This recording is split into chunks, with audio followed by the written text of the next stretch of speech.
Esta semana vamos a estar estudiando y analizando Marcos capítulo 4, específicamente la parábola del sembrador. Hay muchos detalles muy importantes que queremos compartir con ustedes y estudiarlos juntos, así que eso va a ser una de las cosas principales del estudio de hoy. Así que gracias por estar aquí en Estudiamos Juntos.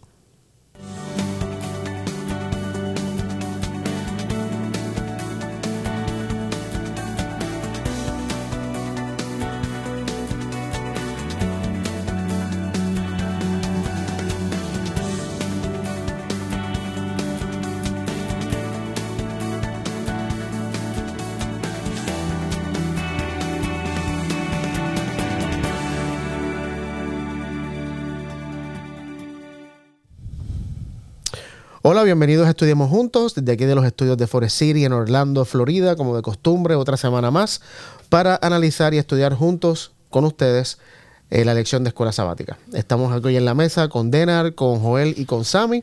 Después de una semana que estuvimos algunos de nosotros enfermos y batallando con algunas cositas, estamos aquí ya de vuelta. Así que, ¿cómo pasaron el fin de semana? ¿Todo bien? ¿Se sienten bien? Bien. Sí, ahora mismo muy bien. Muy bien. Muy bien. Sammy la sufrió el sábado en el sermón. Yo al final me estaba quedando sin voz. Sí. Oh, ¿en serio? Sí. Oh, mira. Pero llegaste hasta el final. Sí, gracias a Dios. Gracias a Dios. Contagió al que bautizó. Oye, bueno, le escribí. No, pregunté si había alguien enfermo, nadie ha dicho nada, así que asumo que no, a menos que esté bien hospitalizado ahora, así que tengo que llamarlo a ver si... Bueno, pero nada, contento de estar acá de nuevo con ustedes, porque me perdí el fin de semana acá en la iglesia. Pero nada, hoy vamos a estar analizando, como mencionamos, el capítulo 4 de Marcos. Como siempre, no vamos a poder abarcarlo todo, pero vamos a enfocarnos tal vez en dos parábolas, si nos alcanza. De paso, en Marcos, el Evangelio de Marcos no tiene muchas parábolas de Jesús. Y esta es la primera parábola que Marcos presenta de Jesús y hace sentido por un comentario que Jesús hace. Tendría que llegar los otros evangelios a ver si también esta parábola es la primera que Jesús enseña o que está cronológicamente en los evangelios. Pero vamos a estar analizando la parábola del sembrador, que es una parábola muy famosa. Hemos escuchado sermones, hemos visto muchas cosas sobre esta, pero como es la palabra de Dios, cada vez que la estudiamos siempre se saca algo nuevo, que yo aprendí algo nuevo cuando estaba estudiando esto de la palabra del sembrador, así que quiero compartir eso con ustedes y pues los comentarios de ustedes también. Así que vamos a comenzar con una oración. Sammy, si puedes comenzar con una oración. Claro. Padre, gracias porque tú siempre estás con nosotros y tenemos la certeza de que tú vas a dirigir y vas a hablar a nuestros corazones. Te pedimos que tu Espíritu sea quien nos lleve a toda verdad, Sí, Señor. y que sea de bendición para todos aquellos que estén escuchando también. En el nombre de Jesús. Amén. Amén. Bueno, pues vamos rapidito a Marcos capítulo 4 y vamos a leer los versículos del 1 al 9. ¿Quién lo lee? Yo parto. Dale. Otra vez comenzó Jesús a enseñar junto al mar y se reunió alrededor de él mucha gente, tanto que entrando en una barca se sentó en ella en el mar, y toda la gente estaba en tierra junto al mar. Y les enseñaba por parábolas muchas cosas y les decía en su doctrina: Oíd, he aquí el sembrador salió a sembrar. Y al sembrar aconteció que una parte cayó junto al camino y vinieron las aves del cielo y la comieron. Otra parte cayó en pedregales donde no tenía mucha tierra y brotó pronto, porque no tenía profundidad de tierra. Pero salió el sol, se quemó y porque no tenía raíz, se secó. Otra parte cayó entre espinos y los espinos crecieron y la ahogaron y no dio fruto. Pero otra parte cayó en buena tierra y dio fruto, pues brotó y creció y produjo a 30, a 60 y a 100 por uno. Entonces les dijo: el que tiene oídos para oír, oiga. Muy bien. Esta es obviamente la parábola del sembrador, está en Lucas capítulo 8 también, pero es interesante que Jesús acá, según el relato de Marcos, en el versículo 2 dice que Jesús les enseñaba por medio de historias que contaba en forma de parábola, como la siguiente. La versión mía dice historias por medio de parábola. No sé la versión, Joel, la tuya, ¿qué dice? El versículo 2. El versículo 2 dice: entonces les enseñaba por medio de parábolas muchas cosas. O sea, no tiene la palabra historia. No. Así que, ok, pero no importa. El punto principal es parábola. ¿Qué es una parábola? Según yo estaba buscando en el original, en el griego, la palabra parábola significa comparación o semejanza.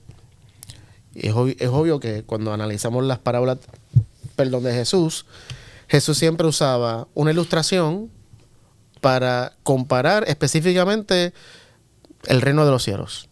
No sé si había alguna otra cosa que Jesús usaba parábolas para comparar. Hay otras, por ejemplo, en Juan, el Evangelio de Juan no tiene ninguna parábola. Hay quienes dicen que está la historia de Lázaro y el rico y Lázaro, que es como una analogía, una ilustración, una parábola. Pero Jesús no cuenta esa para comparar el reino de los cielos con nada, sino para comparar la actitud de los líderes religiosos y las personas de su época. Pero normalmente Jesús siempre contaba una historia, una parábola, para comparar el reino de los cielos con algo que las personas pudieran identificarse. Y me parece que como maestro, yo que fui maestro por más de 17 años, es una de las mejores maneras para tú poder ayudar a los estudiantes a que aprendan algo y que se les quede. Muchas veces queremos que los muchachos aprendan cosas, en Puerto Rico decimos embotellarse. ¿Qué es embotellarse? Embotellarse es aprendes algo ahora, te lo memorizas para que en un examen lo puedas dar, pero después del examen se te olvida. Pero cuando tú aprendes algo por medio de algo que tú te identificas, se te queda para el resto de tu vida. Y por eso creo que Jesús usaba estas parábolas para estas semejanzas, estas analogías que usaba, porque lo que él le enseñaba en esa parábola, si la persona tenía oídos para oír, que vamos a hablar de eso ahorita, nunca se le iba a olvidar lo que Jesús había enseñado. O sea, lo que pasa también, Jesús tomaba cosas de todos los días, entonces eso hacía que se fije la enseñanza en la mente del oyente, porque usaba cosas que hacían los oyentes todos los días. Exacto. O que veían muy a menudo, y eso entonces fijaba la enseñanza. Y hoy en día nosotros como predicadores, cuando predicamos muchas veces usamos cosas contextuales, ¿no? De que están pasando tal vez aquí en Orlando o en Estados Unidos o algo, un evento que pasó en el mundo, y cogemos eso que sabemos que la gente ya vio, que escuchó, que está al día, y lo usamos de alguna manera como ilustración para un sermón, ¿no? El programa que estamos pensando, que tú dijiste para hacer de Hablando Claro, ¿no? Que todavía está en proceso. Para el 2025. Sí.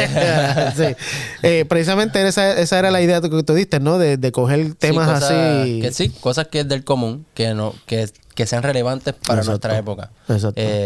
Y cosas también, quizás, cosas personales que a veces, como por ejemplo, cosas que uno hace, el común, o que la mayoría de las personas hacen en estos tiempos, o que sabemos que mucha gente pasa por esos procesos, la gente se puede identificar más fácil con eso. Y Jesús obviamente aquí está usando la agricultura. ¿Por qué? Porque es obvio que en su época era una cultura agrícola, ¿no? Todo el mundo tenía que sembrar o sabía el proceso de sembrar y los resultados que podían ayudar, que no podían ayudar. Y lo vemos claramente cuando Jesús está explicando, cuando tira la semilla, dice que cayó en el camino y vinieron las aves y se la comieron, después las espinas, después todas estas cosas eran cosas que la gente experimentaba o que había escuchado que a un tío o el papá o algo le había pasado, porque eran cosas, como decía Joel, del diario común. Hoy en día, no sé si Jesús estuviera en nuestra época, no sé si usaría aquí en Estados Unidos o aquí, debo decir, tal vez en Florida, en Orlando, porque si vas a algunos otros estados que son totalmente agrícolas, pudiera tal vez tirarse una semejanza así. Pero aquí, ¿qué ustedes piensan? ¿Qué parábola, qué Jesús usaría? El celular. ¿Verdad? Algo tecnológico, TikTok, ¿no? el social media, no sé, algo de tecnología, sin duda, porque... El microondas. El microondas. Ay, bueno, puede hacerse. Con la masa y todo eso, o sea, usaría el microondas. Claro. Algo con el auto también. Claro. Con la mecánica del auto, alguna cosa. Y ahí ya vamos cayendo, porque Jesús está hablando en parábola. Bueno, vimos ya la parábola, vamos a analizarla en un segundo. Vamos ahora a leer los versículos 10 al 12. 10 al 12. Cuando quedó solo, los que estaban cerca de él, con los 12, le preguntaron sobre la parábola, y les dijo: a vosotros os es dado saber el misterio del reino de Dios, pero a los que están fuera, por parábolas todas las cosas, para que viendo vean y no perciban, y oyendo oigan y no entiendan, para que se conviertan y para que no se conviertan y les sean perdonados los pecados. Muy bien, aquí hay algo que a mí me llama mucho la atención. Porque en el versículo 11, Jesús le está diciendo a los discípulos que hay dos grupos. Están ustedes y los otros, él los llama los de afuera. Eso puede sonar un poco, no sé, despectivo de parte de Jesús, discriminatorio, como que ustedes son especiales, pero los de afuera no. A ustedes que son especiales, a ustedes sí se les enseñan las cosas, los misterios, dice la versión. La versión mía dice los secretos, pero misterio, me gusta más la palabra.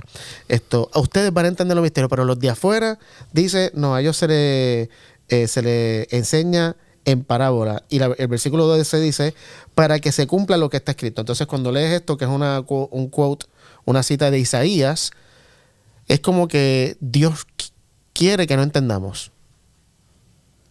O ciertas personas que lo hacen a propósito para que ellos no lo entiendan. Que los de afuera no entiendan. Y no reciban perdón. Exacto, que los de afuera escuchen y no entiendan y que no se conviertan incluso. Es interesante eso que dice, perdón. Ahora, eso muestra que Jesús no era proselitista. O sea, él no estaba tratando de todo el mundo que está, a ver cómo lo ganamos. Claro. O sea, él se interesaba por los sinceros. Ojo, se interesaba por todos. Pero él sabía que los sinceros iban a ser parte del reino. Los otros, no era que él los excluía del reino, sino que ellos se autoexcluían porque no querían escuchar, no querían oír, no querían ser parte. Recordemos también que esto del reino, para nosotros ahora nos suena algo muy místico. Sin embargo, cuando Jesús habla del reino, es como si Jesús ahora fuera una persona que diría, esta es la plataforma política de mi partido político. O sea, hablar de reino en la época de Jesús era algo muy concreto, era algo justamente donde todo el mundo estaba buscando un reino, donde estaban sometidos incluso por un reino, y eso hacía también que la gente, cuando Jesús hablaba del reino, había gente que al entender y al escuchar y oír se da cuenta que el reino tenía una dimensión espiritual, y los otros se entusiasmaban pensando que Jesús realmente iba a ser un Mesías que iba a poner un reino y quitar a los romanos del poder, ¿no? Y por eso, a simple vista, esto parecería como que Jesús está haciendo una separación de dos grupos diferentes y como que a uno él le da más beneficios que a otro. No, bueno, pero no es que Jesús no le daba balas. Él sabía que esos que estaban fuera van a escuchar, pero cuando van a escuchar toman lo que él dice para atacarlo. Claro. Entonces, y por eso hay que analizarlo a la luz de Jesús, obviamente. ¿Qué quiso decir Jesús con esto? Si analizas la misma parábola, ¿en qué terreno se tiró semilla? En todos. Y vamos a analizar ahora, si la semilla representa la palabra, que para mí es más profundo que eso, entonces la palabra Dios se la da a todos. No es que para un grupo selecto y a otro no. La misma parábola está diciendo que la semilla se esparce por todo terreno. Ahora, ¿qué determina que la semilla crezca? El suelo. El suelo, en la tierra, ¿no? Ajá. ¿Y qué representa la tierra? ¿Qué representa el suelo? Nosotros, ¿no? El corazón, nuestra mente, o sea, nosotros. Terreno, ajá. Claro, nosotros somos los que determinamos qué hacemos con las palabras de Jesús. Sí, no, y lo que me viene a la mente cuando estaba leyendo esto, en el capítulo anterior él estaba hablando y como bien dice Joel, los rechazaron, los ridiculizaron, se le viraron en contra, los suyos, los fariseos y todo. Entonces, es interesante que él está diciendo aquí que como dice, para que viendo no vean y no perciban y básicamente no entiendan, pero los discípulos después dicen que no entendieron la parábola tampoco. Entonces, no es como con propósito. Entonces, ¿por qué los discípulos no entendieron pero permanecían? Y entonces, al permanecer, entonces tienen la revelación que Jesús les daba. Exacto. Que ahí es que va la diferencia, que los grupos que están afuera es porque se quedan afuera, no quieren permanecer. Y si permanecen, lo que están es con otras intenciones. Por decisión propia. Exacto. Es que los que estaban afuera no iban a ir a Jesús porque para ellos Jesús no era intérprete. Para los discípulos le decían a Jesús, ¿qué quiere decir esto? Y no entendían, nadie entendía, pero Jesús a uno se los explicaba y por eso les era revelado, al sincero le era revelado por Jesús lo que significaba. A los otros, como no iban a Jesús, no podían entender. Y por eso me gusta lo que tú dijiste, ¿sabes? Porque yo entiendo que lo que Jesús está diciendo aquí no es, ¿cómo te lo puedo decir? En inglés diríamos no es un given, no es una acción de parte de Dios, sino que es una reacción a lo que Dios está haciendo. No sé si me hago entender con eso. O sea, el que escucha y no entiende, no es porque Dios dijo algo que no quiere que le entienda. Porque, de paso, la palabra misterio en la Biblia, en el Nuevo Testamento específicamente, Pablo habla mucho de este misterio, pero él dice el misterio que ahora ha sido revelado. O sea, no es un misterio que Dios a propósito quiso tener escondido, entiendo yo, sino que se convirtió en un misterio porque nosotros los humanos no quisimos aceptar la revelación que Dios nos dio y empezamos a complicar todo. Y entonces todo se volvió un misterio. Y no es hasta que llega Jesús que el misterio es revelado. Entonces, por eso en el versículo 12, el 11 dice, él contestó, a ustedes se les permite entender el secreto o los misterios del reino de Dios, pero utilizo parábolas para hablarles a los de afuera, para que se cumpla la escritura. En el original, muchos eruditos dicen que el original no dice para qué se cumpla. El original dice como resultado. Como resultado, las escrituras dicen, cuando ellos vean lo que hago, no aprenderán nada. Cuando oigan lo que digo, no entenderán. De lo contrario, se volverán a mí y serían perdonados. Lo que Jesús está diciendo aquí es justo lo que declaran los evangelios. Cuando Jesús enseñaba, estaban fariseos, estaban escribas, estaba un montón de gente. Pero había gente allí que a propósito estaba no para aprender, sino para ver, como decía Joel, qué puedo coger de Jesús para tirárselo en contra, confundirlo y declarar que él no es el Mesías. Que es lo mismo que pasa ahora. Totalmente. Un predicador no atrae solamente a los que les atrae el mensaje, sino que atrae también a los perseguidores, ¿no? No, y nosotros eso aquí lo vivimos prácticamente todos los sábados, que yo a veces me cuestiono porque hay personas que a veces dejan comentarios, ¿no? Y todos tenemos libre expresión, por lo menos en este país todavía tenemos libre expresión. Pero con los comentarios que algunas personas hacen, yo me pregunto a veces, ¿para qué esta persona está escuchando? Sí. Porque es obvio que no alinea en absoluto con lo que aquí enseñamos bíblicamente. Entonces siempre es como que en Puerto Rico diríamos una tiradera. Es como que te voy a tirar para comprobar que lo que tú estás diciendo está equivocado, que no es bíblico, pero no te sientas a analizar. Y yo creo que por eso Jesús cuando hablaba en parábolas, hablaba para que la persona analizara y usara la mente y razonara, ¿se dice? Acerca de lo que él estaba diciendo. ¿Por qué? Porque muchas veces cuando se nos dan cosas muy fáciles, a veces como que no lo digerimos y podemos tomar una decisión que después decimos, yo no pensé. Pero cuando tú tienes que analizar y pensar, tomas una decisión basada en facts, ¿no? En razón, no en sentimiento. Exacto. Es muy lindo esto en el sentido de la didáctica de Jesús y la pedagogía de Jesús, el método que usaba, porque imagínate que vos vas a escuchar un predicador famoso y eso y simplemente te cuenta una historia de una parábola de un sembrador que siembra y te dice, el que tiene oído, oiga, chao, que Dios los bendiga, feliz sábado.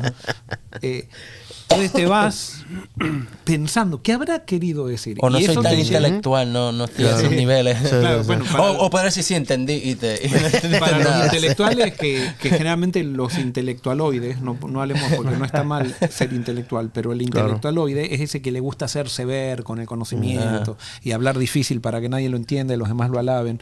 Para el intelectualoide, lo despreciarían seguramente a Jesús cuando venía la gente y decía, ¡ay, qué lindo que predica Jesús! ¡Oh!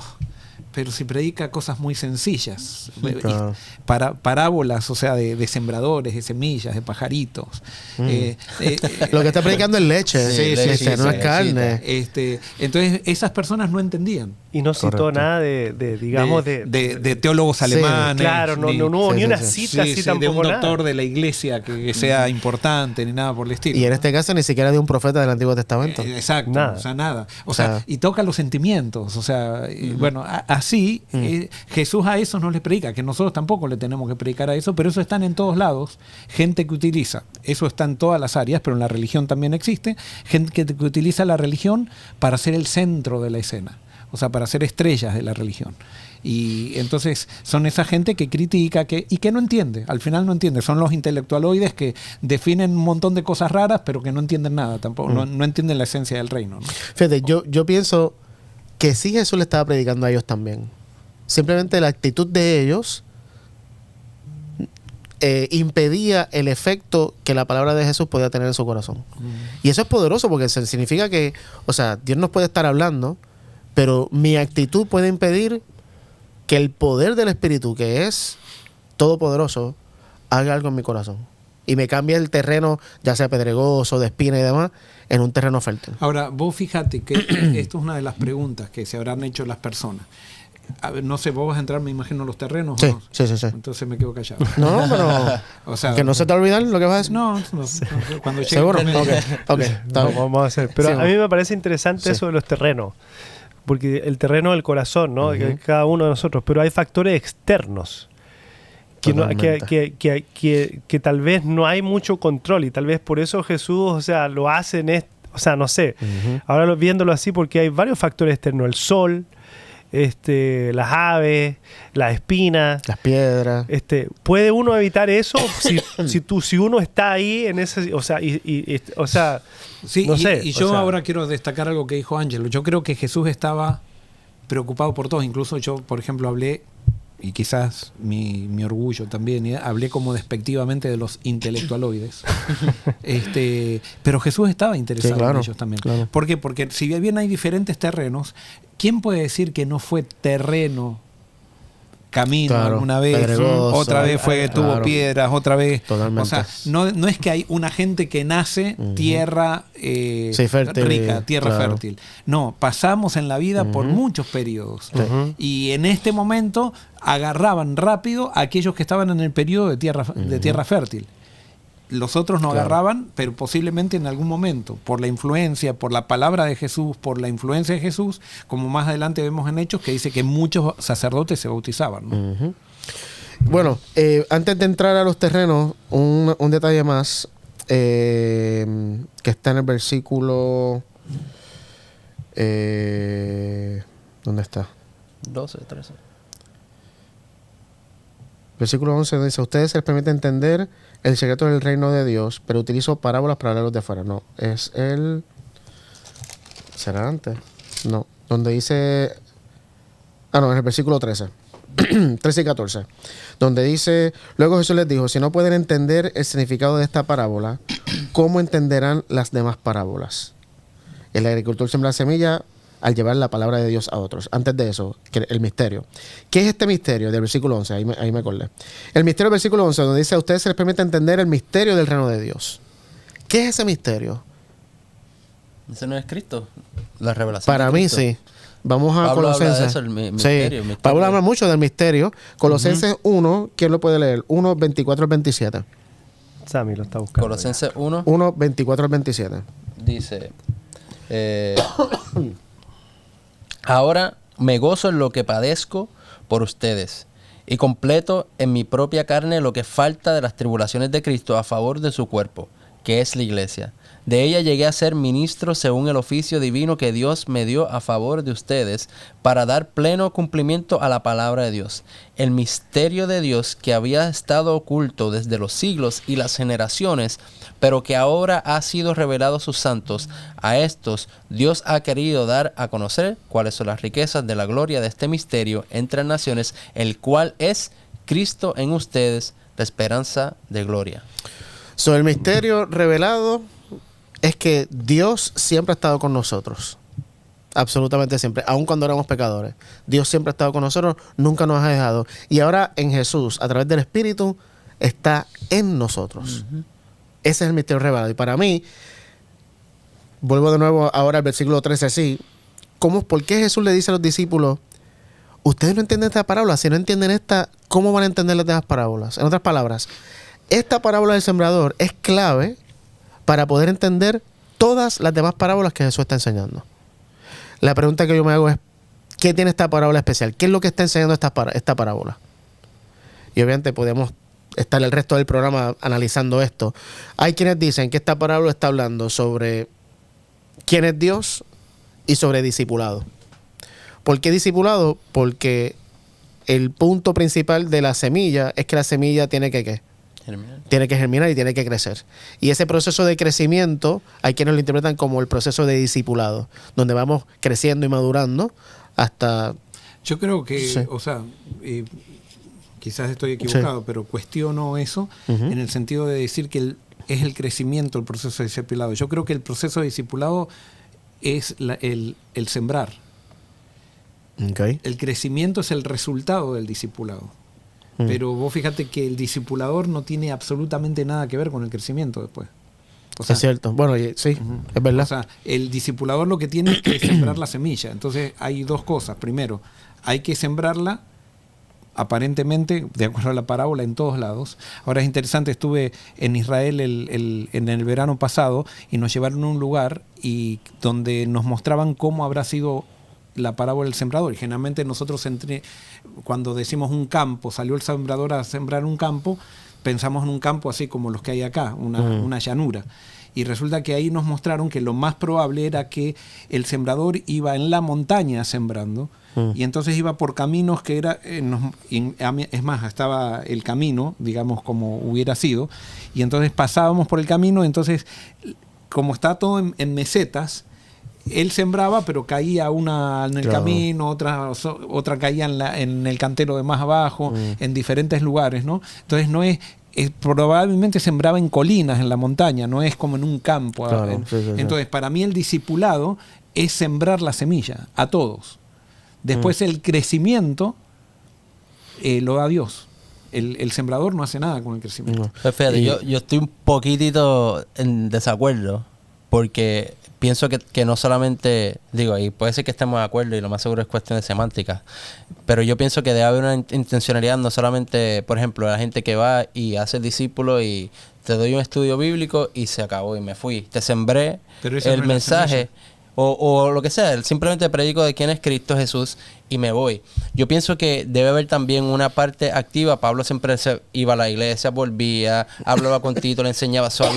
Yo pienso que tiene que haber una relación que no solamente es pues hoy te prediqué, te enseñé quién era Jesús y te dejé, sino yo pienso que debe de haber un proceso también de ir de mentoría, de ayuda, de soporte, de caminar juntos. Yo pienso que el discipulado envuelve mucho más allá que simplemente ese inicio principal. Obviamente Cristo va el que va a hacer crecimiento espiritual, pero creo que esa intencionalidad es sumamente importante. La he visto en mi vida, me ha ayudado un montón en que lo han hecho conmigo, lo hacen conmigo y también de yo poder hacerlo también en los demás. Pero yo creo que las dos cosas van ligadas. Sí, o sea, sin duda.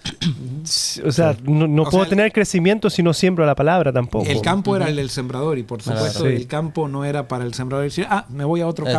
O sea, él se quedaba viendo el campo. Echar agua, lo que sea. Pero... No, y yo me pregunto, estamos descubriendo el misterio. Claro. ¿Será que la parábola no tiene nada que ver con discipulado? Y es con otra cosa. Pues yo lo que dije fue que algunos eruditos dicen que tiene que ver con, o sea, que enseña quién es Dios y lo que es discipulado por el crecimiento, pero capaz que no tiene que ver con eso. Descubriendo, pero quizá el discipulado tiene que ver más con la multiplicación de cuando se da en el terreno fértil, que ahí la espiga se multiplica. Sí, porque parte también. Analizando la historia, por ejemplo, Jesús luego en los versículos 26 al 29 cuenta otra corta parábola. Adela, no sé si lo puedas leer. Marcos 4, 26 al 29. Decía además, así es el reino de Dios, como cuando un hombre echa semilla en la tierra, y duerme y se levanta de noche y de día, y la semilla brota y crece sin que él sepa cómo. Porque de suyo lleva fruto la tierra, primero hierba, luego espiga, después grano lleno en la espiga, y cuando el fruto está maduro, enseguida se mete la hoz porque la siega ha llegado. Eso es lo que decía Joel. O sea, el crecimiento lo hace Dios. Yo no sé cómo, es el Espíritu. Y por eso no sé si la parábola realmente está hablando de discipulado, porque yo estoy también de acuerdo con lo que tú dices, que en el discipulado Jesús lo demostró. Es una intencionalidad y una interacción constante con alguien, relacionándome con alguien constantemente. Eso yo no lo veo en la parábola. En la parábola el sembrador tiró la semilla y se desconectó del terreno. A mí me parece, ahora dialogando con usted, me parece que el propósito de esta semilla no es tanto discipulado, sino mi actitud hacia Jesús, hacia la semilla, que para mí la semilla es Jesús. Y el mensaje que Jesús está trayendo es el reino de Dios. Mi actitud hacia eso, que para mí cuadra con lo que Jesús dice de que el que no entiende esta parábola no va a entender las demás, porque el reino de los cielos es todo acerca de mi actitud hacia la revelación que Dios me está dando. Ahora, será cuando Jesús dice el que no entienda, entonces es como que Jesús está discriminando al que no tiene la capacidad Y ahí vimos que los discípulos no entendieron y sin embargo Correcto. Jesús le...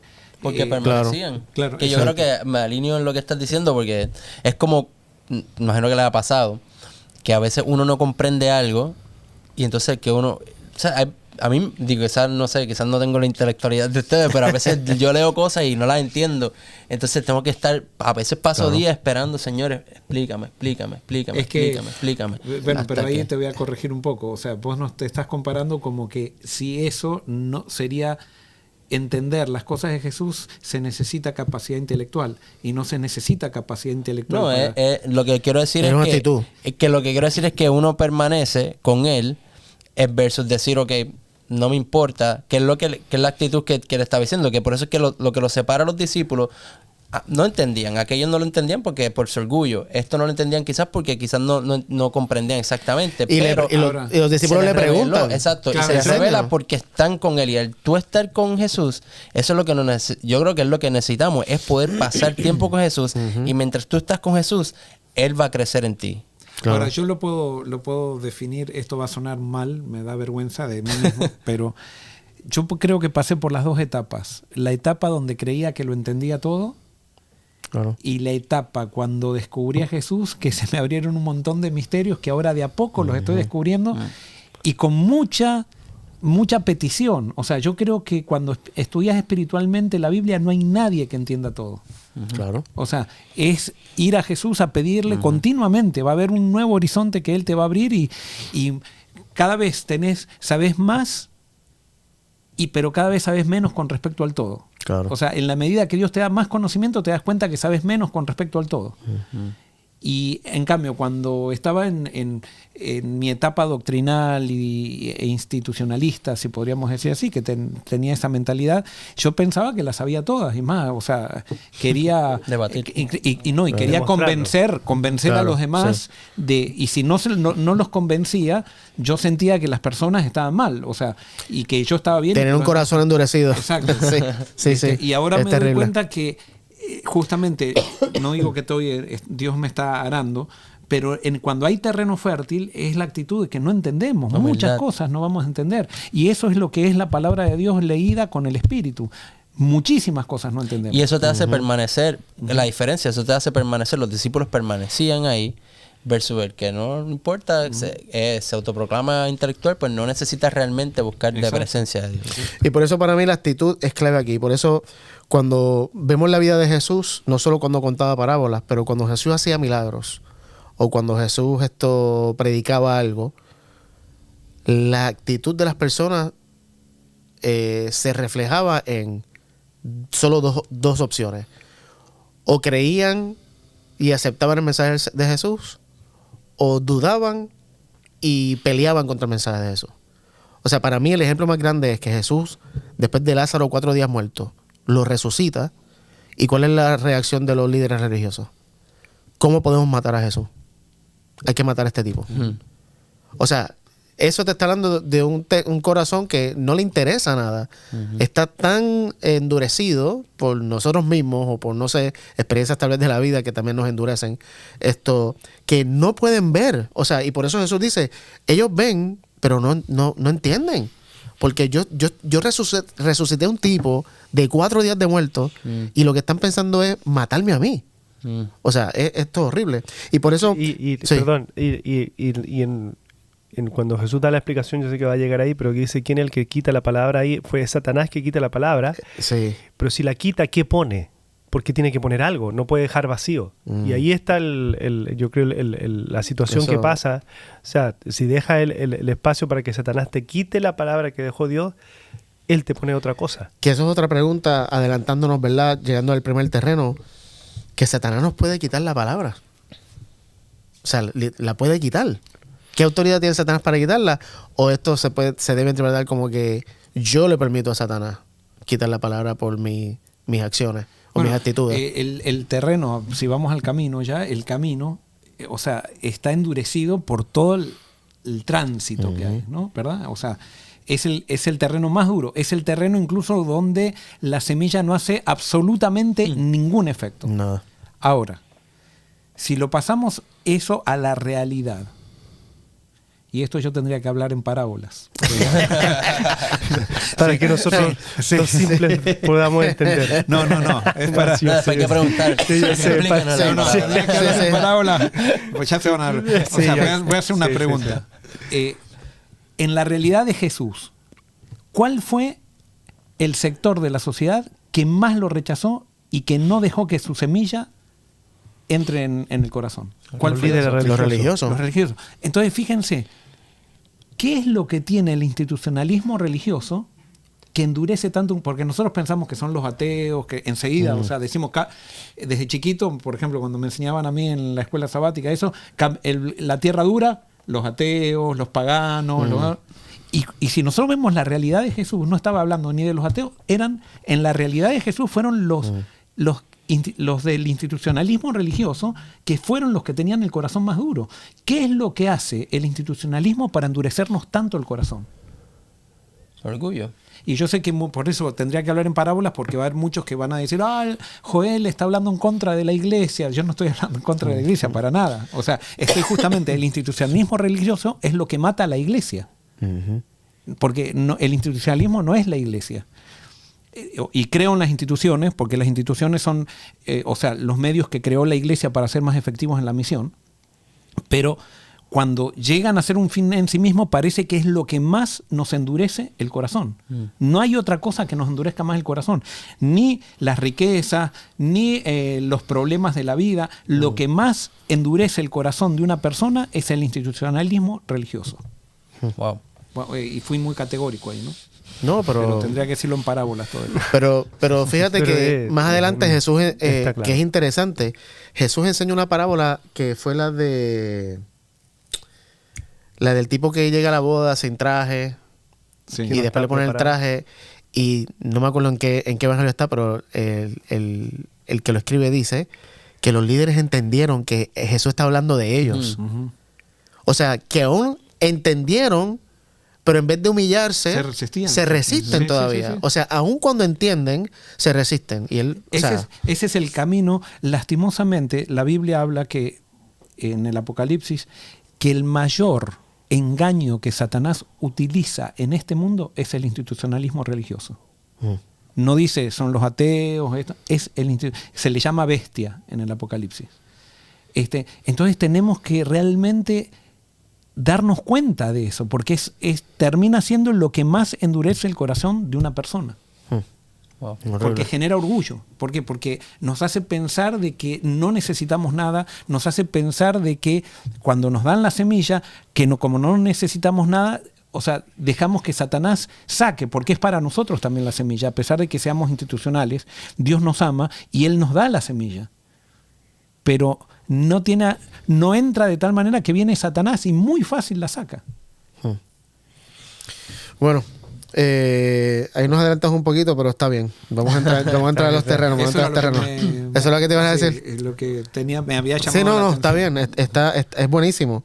Y por eso, ¿por qué? O sea, el mensaje de Jesús, la resistencia, hablando de lo que tú estabas trayendo, de que esta semilla que cae en terreno duro, que representa más al sector religioso que al no religioso. ¿Por qué era tan impactante para ellos? Porque cuando lo que Jesús enseña, y lo hablamos creo que fue la semana pasada o la anterior, rompe todos los esquemas, o sea, es contracultural.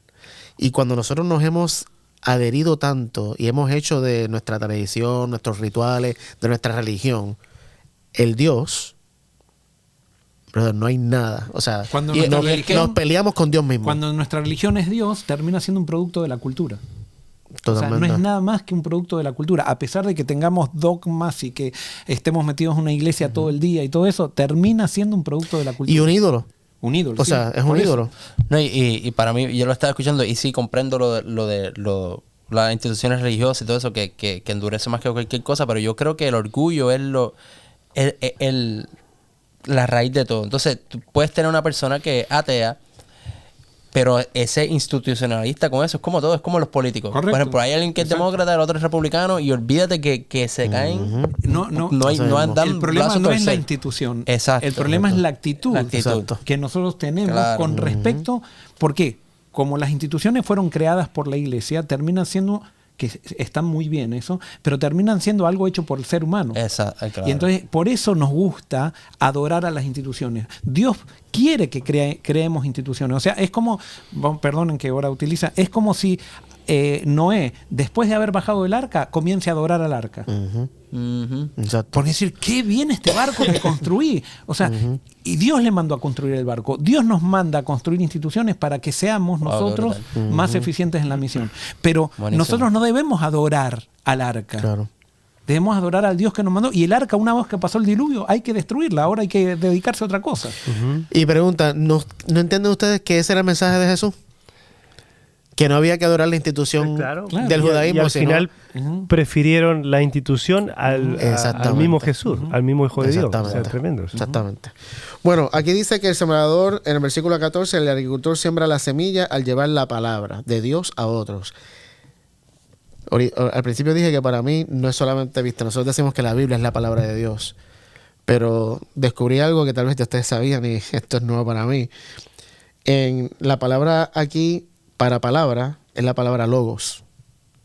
Y si vamos a Juan capítulo 1, versículo 1, dice en el principio era el logos, y el logos era con Dios, y el logos era Dios. So, para mí, la semilla, lo que se está tirando, lo que tenemos que estar regando, es Jesús. El Evangelio de Jesús. Es el Evangelio. Y el Evangelio es Jesús. Nada más. Todo lo demás es una semilla genéticamente alterada. Sí, y la Biblia en Jesús. Correcto. Porque podemos enseñar la Biblia sin Jesús, que eran los judíos, justamente los fariseos, enseñaban las escrituras sin Jesús. Y nosotros hemos hecho también hasta de la Biblia una bibliolatría.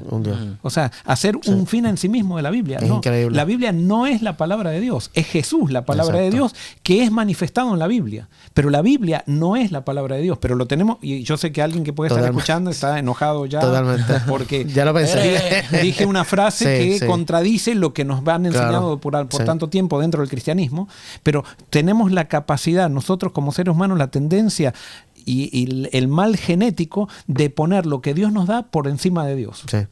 Y por eso cuando leemos la Biblia sin Jesús y leemos un versículo como este, que lo leemos ahorita, cuando dice, porque para que se cumplan las escrituras, cuando ellos vean lo que hago no aprendan, cuando oigan lo que digan no entiendan, de lo contrario se volverán a mí y serían perdonados, decimos, bueno, pues entonces Dios tiene un grupo preferido y otro no preferido, y entonces ahí vamos nosotros creando nuestra propia teología, en vez de ver lo que dijo Jesús, lo que enseñó Jesús en la misma parábola.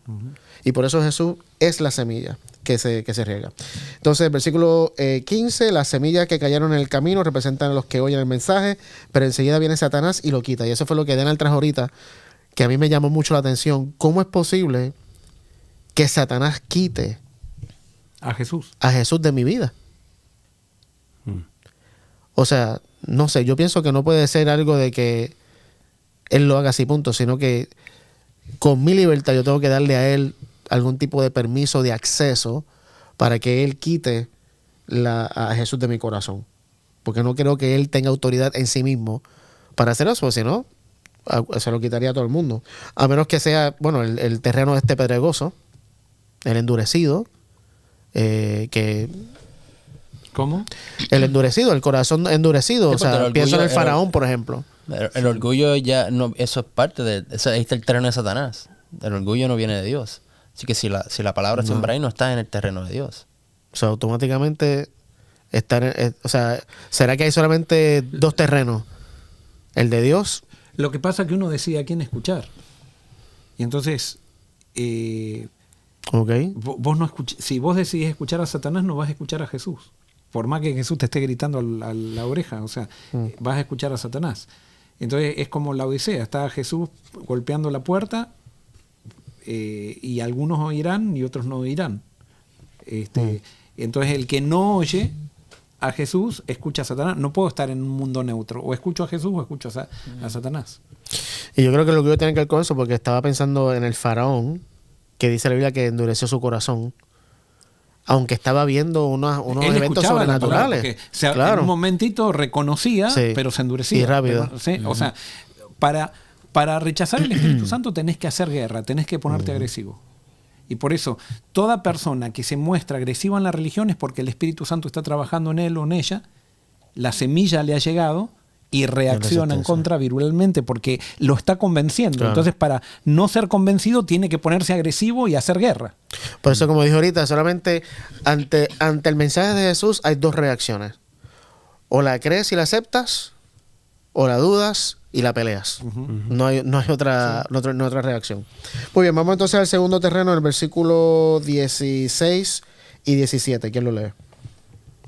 Y yo leía así. De igual modo, los que fueron sembrados en pedregales son los que al oír la palabra, al momento la reciben con gozo, pero no tienen raíz en sí y no se mantienen firmes. Por eso, cuando viene la tribulación o la persecución, por causa de la palabra, tropiezan. Ok, a mí me llama mucho la atención esta porque la palabra que pienso cuando dice porque no tenían raíces profundas es alguien superficial. Y estaba haciendo un research en el internet y descubrí que hay muchas personas que describen esta generación como la generación más superficial de la raza humana. Donde gracias a la tecnología se nos hace muy fácil aparentar cosas que no son ciertas. O sea, aparentar una profundidad relacional que no es cierta. Se hizo un estudio, de paso, un señor que se llama Richard Foster, donde él analizó personas que tenían amigos en Facebook.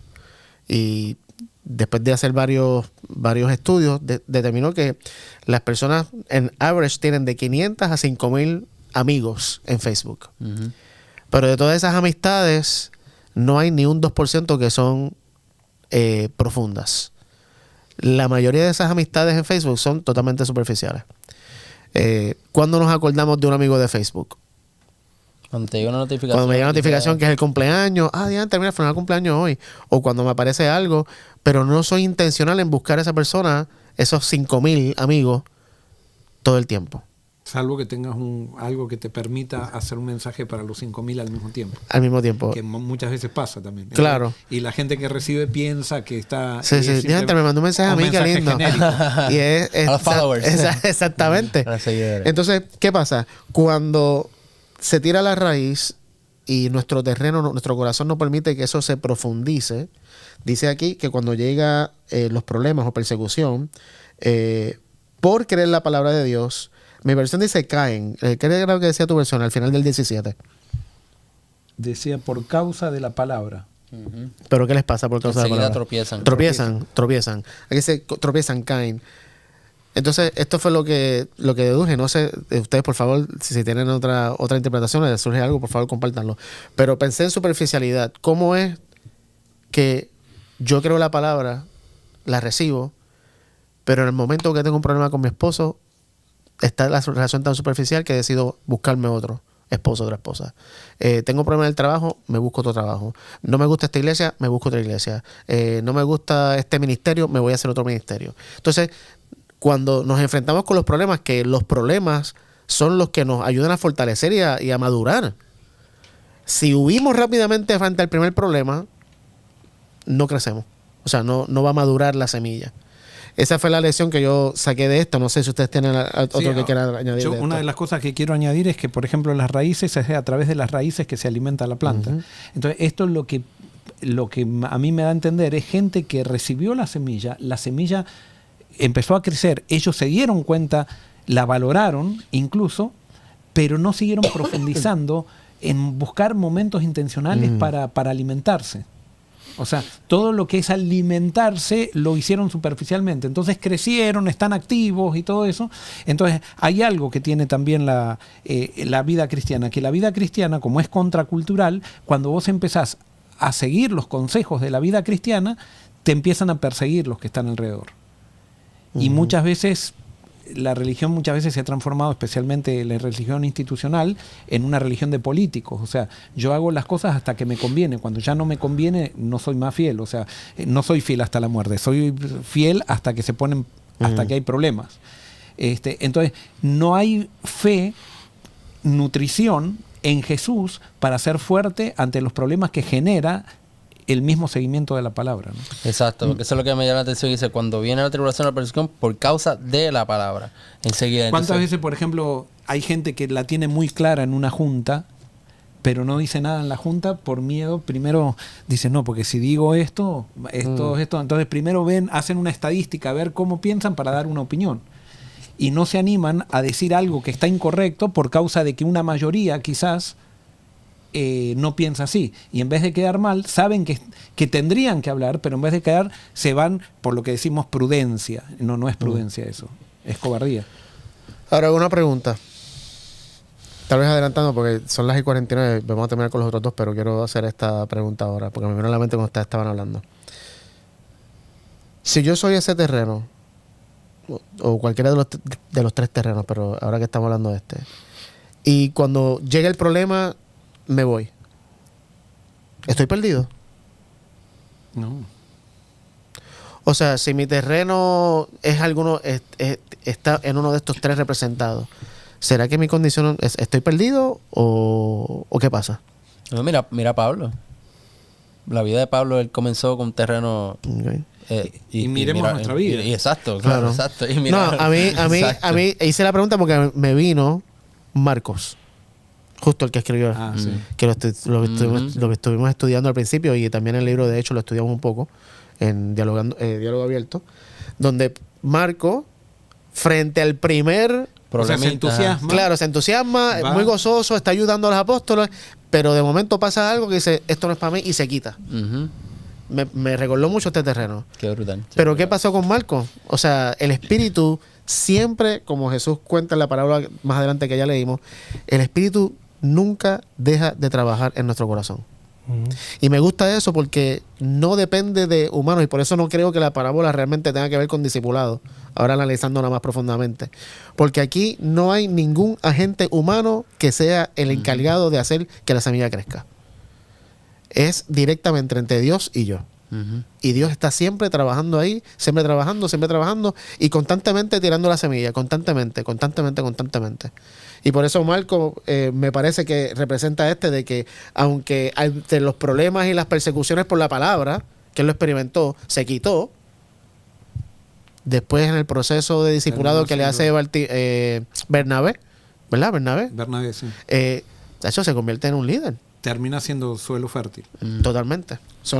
No podemos perder la esperanza de que si me identifico con uno de estos terrenos, estoy perdido. No, y también yo quiero que a veces también describo, en cada terreno estoy describiendo, el hecho de describir cada terreno no me pone a mí fuera de poder ser ese terreno, y de haber sido o de ser ese terreno. O sea, yo creo que todos en nuestra experiencia, quizás haya alguna excepción, pero hemos sido camino, hemos sido pedregal, hemos sido estuvimos en espinos. Y yo creo que cuando analizan los personajes bíblicos, todos en esos altas y bajas estaban identificados con estos terrenos. En nuestra vida, el hecho de que hoy yo sea un terreno fértil no quiere decir que mañana tal vez no me identifique con un camino. Y también hay distintas áreas. Puede ser que en una área de la vida se te haga más duro aceptar ciertas cosas, hay otras que es más fácil, y eso es parte del proceso de santificación de nuestro crecimiento. Claro. Muy bien, entonces vamos a los últimos 2 rapiditos. Versículo 19, 20, no, ya no, 18 y 19. Sí. ¿Qué lo lee? Dice, y otros son los que son sembrados entre espinos. Ellos son los que oyen la palabra, pero las preocupaciones de este mundo, el engaño de las riquezas y la codicia y de otras cosas se entrometen y ahogan la palabra y queda sin fruto. Muy bien, esto tal vez podemos identificar aquí a los líderes religiosos que estamos hablando ahorita, que por el deseo del poder, el deseo de la ambición, esto no permiten que la semilla crezca en ese terreno. Ahora, de todos los terrenos, tal vez para mí este es el más peligroso de todos. Porque es el terreno donde se permite que la cizaña crezca, que la espina crezca, o no sé cómo otra versión o lo sea, dice. hay cosa que crece acá. En lo otro correcto, no hay nada que exacto. crece. Aquí hay algo que crece, pero no es algo bueno. Sí. Es algo que ahoga la semilla buena. O sea, y crece lo bueno también, pero es ahogado por lo otro que crece. Exactamente. Y por eso, no sé, tal vez la Odisea se pueda representar aquí, que piensa que lo tiene todo, pero realmente está muerta porque tiene los espinos dentro de ella. Es que yo lo que veo también es que, por ejemplo, las preocupaciones de este mundo, hay cosas que nos preocupamos que son buenas, que por ejemplo, alimentarnos, hacer otras cosas. eso es importante, el buscar, el crecer, todo eso sí lo estamos haciendo con un espíritu alineado con Jesús. Pero a la vez que eso se convierte en el fin en sí mismo, entonces ahí ahogamos todo lo demás. Por eso no tiene nada malo que yo quiera ser una persona productiva en esta vida. Lo malo es que si eso me aparta de sí, no hay nada de malo uno querer ser rico, uno querer ser prosperar, uno desear una posición más alta en el trabajo, pero cuando eso toma todo mi tiempo, cuando toma control de que yo no quiero hacer nada excepto eso, sin Dios, y pisoteo otras personas y principios por llegar allá. Cuando dejas que la semilla no crezca, no prevalezca, o sea, la semilla, la buena semilla no prevalece. Cuando no dejo que prevalezca, entonces... Exacto. Bueno, entonces la última, versículo 20 al 20, versículo 20, perdón.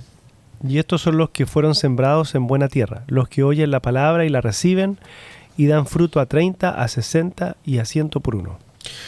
Muy bien, como yo no soy agricultor, tuve que buscar qué significa eso de que da el 30, al 40 y al 100 por uno.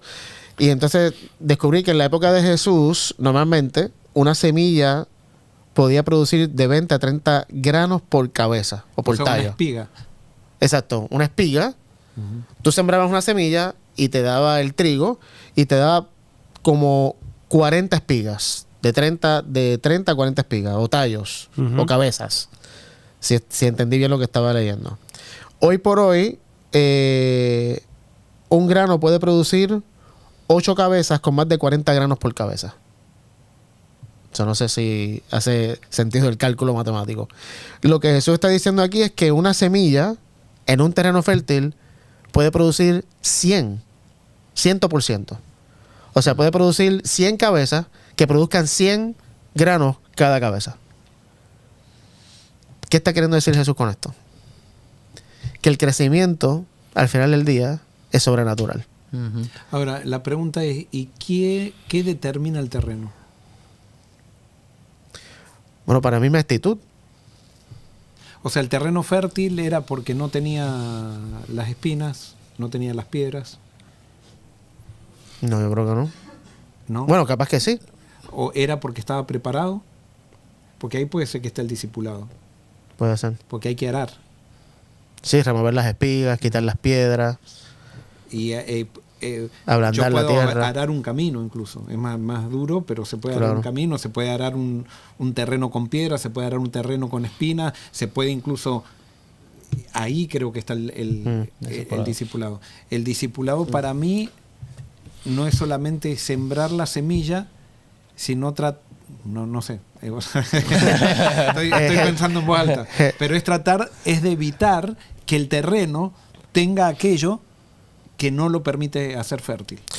Y para mí, y con esto cerramos, una de las cosas que más, y tal vez no se menciona directamente aquí, pero en el contexto del que siembra y de la agricultura y de la semilla, lo principal de todo es tiempo. Para que una semilla crezca bien y dé resultados buenos, hay que esperar y tiene que pasar el tiempo. Y muchas veces en nuestro proceso de discipulado, nuestro proceso de crecimiento espiritual, como estamos tan acostumbrados a un tiempo en que todo es rápido, nos frustra el hecho de que no veamos, yo sembré una semilla hoy y en 6 meses no me está dando fruto. Todavía, de paso, me pasó a mí, yo sembré un palo de China, en sus países sería naranja, hace 3 años. En el mundo sería naranja. En el resto del mundo sería naranja. Esos países. En el resto del mundo es naranja. Está bien. te la voy a dar. Sembré un palo de China. Un árbol. Un árbol. Sí, palo, árbol. Estoy hablando en parábola. Sí. Hace 3 años. Y recién el año pasado empezó a darme una florecita. Tuve que esperar 2 años sin fruto para que ese palo me diera China, naranja. Y tenemos que esperar. Yo creo que una de las cosas que Jesús enseña con su vida es la paciencia. O sea, Jesús tuvo que esperar 30 años para empezar su ministerio. Hay que dejar el proceso de la naturaleza que se dé como tiene que darse. Totalmente. En el momento que le inyectamos algo externo, que lo querés matamos. acelerar. Correcto. Para mí eso es muy importante. Así que nada, el tiempo se nos acabó, no nos da para más, así que esperamos que lo que hayamos comentado aquí estudiado simplemente active tu curiosidad y que le pidas al Espíritu Santo, como los discípulos hicieron: Señor, enséñanos, ¿qué tú quisiste decir con esto? Y tal vez no lo vayas a entender ahora, tal vez lo entiendas 5 años en adelante o 10 años de aquí, pero sin duda cuando el Espíritu quiera que lo entiendas, si tienes oído para oír, lo vas a escuchar. Así que gracias, muchachos, por estar acá hoy, como siempre, y por la discusión. Denar, ¿podrías terminar con oración? Seguro, oramos. Señor, gracias por este momento que hemos pasado de poder estudiar tu palabra y de ver que tú siembras la palabra en nuestro corazón y en la de todas las personas y que la dejas ahí para poder crecer y porque podemos aprender más acerca de tu amor, de quién eres tú y todo lo que tú quieres darnos. Gracias por esta conversación que hemos tenido. En nombre de Jesús. Amén. Amén. Amén. Bueno, una vez más, gracias por haber estado con nosotros. Si te gustó este programa, dale like. Y si fue de mucha bendición, te pedimos que por favor lo compartas con todas tus personas en tus redes sociales. Y si no te has suscrito todavía a nuestro canal de YouTube, te pedimos que te suscribas para que te lleguen las notificaciones cada vez que salga un programa nuevo al aire. Así que te esperamos entonces la próxima semana, como de costumbre, en otra edición de Estudiamos Juntos.